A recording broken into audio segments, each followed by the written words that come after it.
The lake was my sanctuary. Early mornings meant glassy water, a mug of coffee, and the gentle hum of my old but well-kept fishing boat. I'd rebuilt her from scratch, new engine, polished wood deck, even custom seats. She wasn't flashy, but she was mine. That's why, when I came down to the dock one Saturday, I froze mid-step. Standing there was a lanky teenager in flip-flops, fumbling with the ignition keys I kept hidden under the helm. My helm, hey, I barked, dropping my coffee on the pier. Step away from the boat. The kid startled, then shrugged. Relax, my mom said I could take it out. I marched down, heart pounding. This is private property. You don't just take someone's boat. He rolled his eyes and muttered something about the law rules, as I physically guided him off the dock. That's when the screech came. What do you think you're doing to my son? Karen, yes, the Karen from the WA, was striding down the path like she owned a lake. Blonde bob bouncing, phone already in hand, she jabbed a finger at me. That's harassment. I'm calling 911. Before I could explain, she screamed into her phone, yes, officer, this man is assaulting my son. And she jabbed toward the boat. That boat is ours now. My son wants it. I thought she was bluffing. Then I saw the smirk on her son's face, and realized she really believed it. By the time the sheriff's boat pulled up, Karen had worked herself into a Broadway-worthy performance. She was wailing about community access, accusing me of stealing from neighborhood youth, and even threw in a sob about how her son had dreamed of being a captain his whole life. The deputies stepped onto the dock, hands resting on their belts. Sir, is this your boat? I handed over the title and registration. Yup, bought it with my own money. Rebuilt it with my own hands. Never loaned it to anyone. Karen stomped a foot. That doesn't matter. We live in the same community, and according to WA guidelines, shared property belongs to everyone. He's a child, you're a grown man, let him have it. The deputies exchanged a look. One pulled out a small notepad. Ma'am, a privately registered boat is not WA property. And attempting to take it without permission, he turned to her son, is theft. Her son's smug expression cracked. I didn't steal anything, she said it was okay. He pointed to his mom. Karen's face went red. Are you seriously taking his side? The second deputy leaned on the dock rail. Ma'am, do you want to be charged for making a false 911 report? That shut her up, almost. As they escorted her back up the path, she twisted around and screamed one last time, this isn't over. It's his now. I just smiled and gave a little captain salute. The lake was calm again.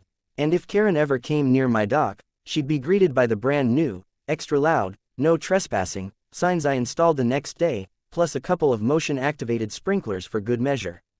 By the time the sheriff's boat came gliding across the lake, Karen had worked herself into a frenzy so dramatic that it would have made reality TV producers weep with joy. She was pacing the dock like a lawyer in closing arguments, her voice bouncing off the water, drawing the attention of every fisherman and weekend boater within earshot. He grabbed my son, she wailed, pointing an accusatory finger at me like she was calling down a curse. He physically restrained him from using what is clearly community property. She made a show of turning toward the lake like she was addressing an invisible jury. We pay WA dues for a reason, don't we? This is our lake, our dock, our boat. I didn't bother correcting her. Partly because I was too tired, and partly because every time I opened my mouth, she'd just crank her volume up another notch like she was trying to drown out an air raid siren. Her son, meanwhile, leaned against the dock railing, chewing on a piece of gum like this was the most boring confrontation in history. He glanced at the approaching sheriff's boat, then back at his mom, then at me, smirking. That smirk was telling me everything I needed to know. He thought she was going to win. The sheriff's boat slowed as it neared, the wake lapping gently against my dock. Two deputies stood at the bow, one holding onto the railing, the other scanning the scene with an expression that screamed, please let this be over quickly. The taller deputy was first to step off the boat. He was in his early 40s, tan from years on the water, his mirrored sunglasses reflecting the whole ridiculous scene back at us. Morning, he said, voice calm, professional, but with that slight tone of what now? We got a report of an assault in progress.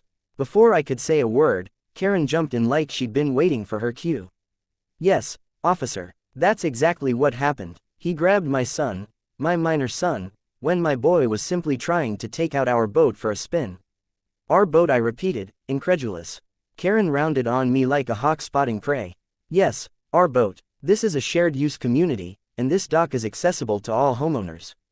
My son has every right to use it, and this man, she spat the word like it was toxic, decided to manhandle him instead of just handing over the keys. The shorter deputy, a younger guy who looked barely old enough to shave, glanced between us. Sir, is this your boat? I pulled my wallet from my pocket, flipping open the worn leather until I found a laminated registration card. I handed it over, along with the folded title that I kept in a waterproof envelope under the helm, just in case situations like this ever came up. I'd never imagined they actually would. It's mine, I said simply. Bought it 5 years ago. Rebuilt it myself. Never loaned it to anyone outside my family. Certainly not to people I don't even know. The older deputy scanned the paperwork, nodded, and handed it back. Karen's face twisted like she'd bitten into something sour. That doesn't matter, she snapped, taking a bold step forward. He's deliberately withholding a resource from the community. We all own this lake, and we all share amenities. And I know the HOA rules. Ma'am, the older deputy interrupted, his tone polite but firm. HOA rules don't override state law. This boat is privately registered to him. That makes it his property, and no one can use it without his permission. For the first time since they'd arrived, Karen faltered. It was subtle, a tiny pause, but I saw it. She quickly recovered, though, her voice rising again. So you're saying my son has no right to enjoy the lake?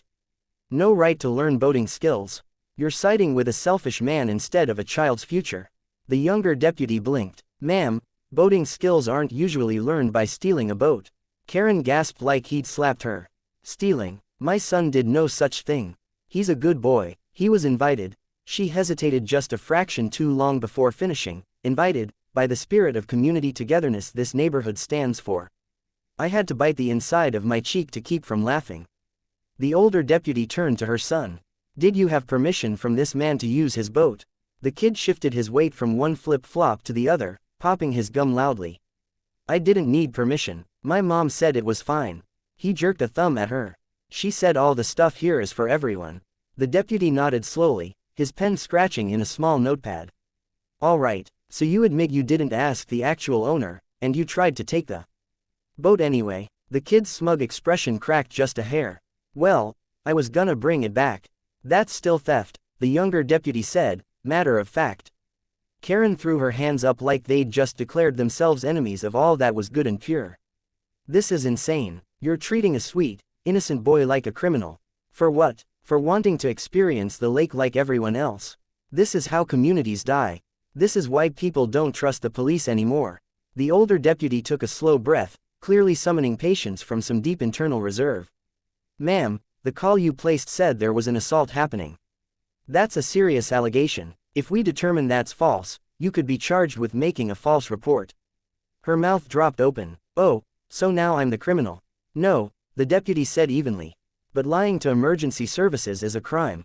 And if we'd rolled up here thinking someone's life was in danger, that could have pulled resources away from an actual emergency. Karen's eyes darted to her son, who was now looking distinctly less cocky. She turned back to the deputies, lowering her voice to something that was probably meant to sound reasonable but came out tight and clipped. Maybe I exaggerated a little, but you have to understand, he was yelling at my son. Yes, I said, finally stepping back into the conversation. I yelled because he was trying to hotwire my boat. I wasn't hotwiring it, the kid blurted. I was just trying to find the key.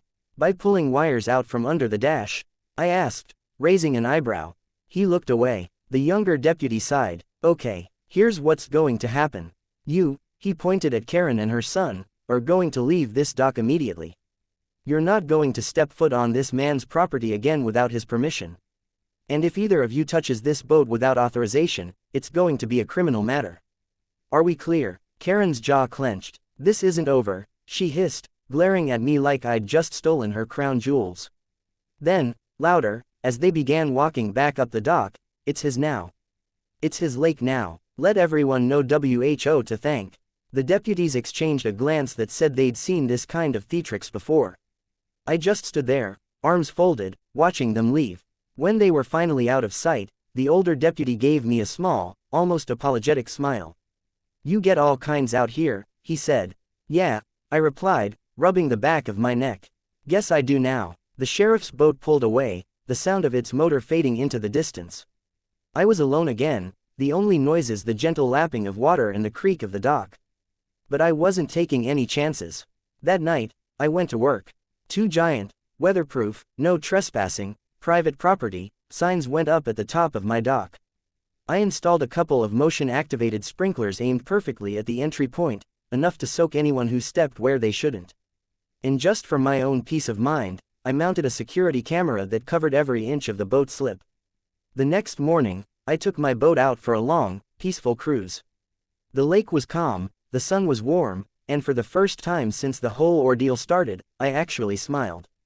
Because now, if Karen ever tried her nonsense again, I'd have the footage, the paperwork, and the deputies' warnings all ready to go.